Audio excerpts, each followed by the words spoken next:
In a way, this is a special bulletin. The way I represent my views in SwiftUI is now broken in iOS 18. Although it's not everywhere, I'm looking for a consistent way to express my views in books, in conferences, and in workshops. So I need to make a change for this consistency.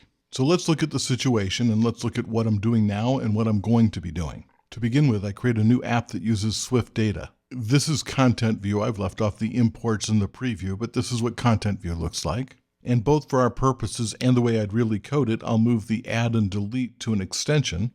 So that frees up a little room. I can make the code a little bigger. For our current discussion, I'm going to shrink the toolbar just to make things a little bit easier to read. And so this is the essence of Content View. I tend to think of it divided into two pieces. Above the dotted line are the identity. These are the properties that make up what identifies this view and what helps SwiftUI know when it needs to redraw the view. And below the line is the body. It's a computed property that is the appearance of the view. It isn't the code that constructs the appearance, but it's the code that declares what the appearance should be. And to me, it's essential to know that this is a computed property, not a stored property.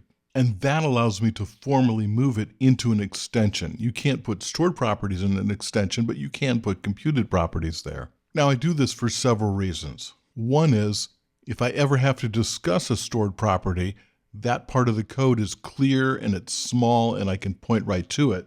For instance, here I'm calling out the query. And similarly, if I have to talk about something in the body, I can look at that code. For instance, here's on delete. This makes it easy to present in a book or on slides. The code listing is shorter, so I can list steps along the way much easier without taking up too much space. Let's bring toolbar back so you can see all of body. So I can make the point that the other reason I do this is that as the body code gets very long, people tend to look at this and think, oh, Content View is very big. But it's not. The only memory footprint is contained in the identity portion, not in the appearance portion. So that's one of the other reasons that I separate these two. So let's get back to all of Content View. I've again removed the toolbar. And the other thing that I've done up till now is I've conformed to view in the extension.